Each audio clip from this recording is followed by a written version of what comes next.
Мэдээ үргэлжилж байна. Хөдөлмөрийн аюулгүй байдал эрүүл мэндийн үндэсний 3 дугаар чуулган төрийн ордонд болж байна. За энэхүү чуулганаар хөдөлмөрийн аюулгүй байдлыг сайжруулах чиглэлд дорвитой анхаарал хандуулах цаг болсныг гэр бүл хөдөлмөр нийгмийн хамгааллын яамнаас онцлоо. Учир нь жил ирэх тусам ажлын байран дээр осол аваар энэ тоо нэмэгдсээр байгаа юм.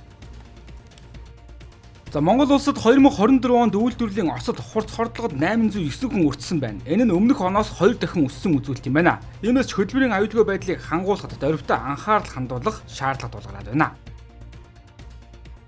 Зөвхөн 23-аас 24 онд гэхэд бол одоо үйлдвэрлэлийн осол мэргэжлийн шалгаал өвчлөлийн тохиолдлын тоонууд бол одоо 42%-аар өссөн байна. За энэ бол одоо зөвхөн албан ёсоор бүртгэгдэж байгаа тоо гэдгийг бол хэлмээр байна. Жага зам тээврийн ослыг ч гэсэн өнөөдөр бол үйлдвэрлэлийн осол мэргэжлийн шалтгааллын одоо ослын тоонд бол зарим нь бол бүртгэхгүй байгаа. Тийм учраас энэ тал дээр бол одоо албан тушаалтнуудын хариуцлагыг бол одоо нэлээд чангадах шаардлага бол байна. За нөгөө талаараа бол үнэхээр энэ хөдөлмөрийн аюулгүй байдлын чиглэлээр бол одоо анхаарал хандуулж байгаа, сайн ажиллаж байгаа аж ахуйн нэгж байгууллагуудад дэмжих хэрэгтэй байна. Хөдөлмөрийн аюулгүй эрүүл мэндийн тухай хуулийг одоо өргөн барихад дахиад бид нар дагаад одоо энэ даатгалынхаа буюу одоо тэтгэврийн одоо шинжилэл бид нар ярьж штэ нийгмийн даатгалын шимтгэлийн шинжилэл ярьж байна.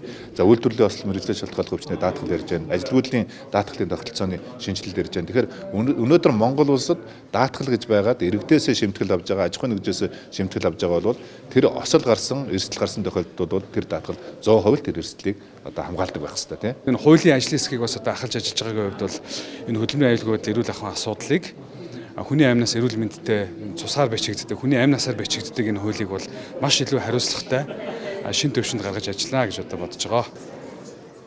За түүнчлэн үйлдвэрлэлийн осолд өртсөн иргэдийг эмчилж идгэх, нөхөн сэргээгт ч анхаарал хандуулах шаардлага байгааг салбарынхан онцоллоо.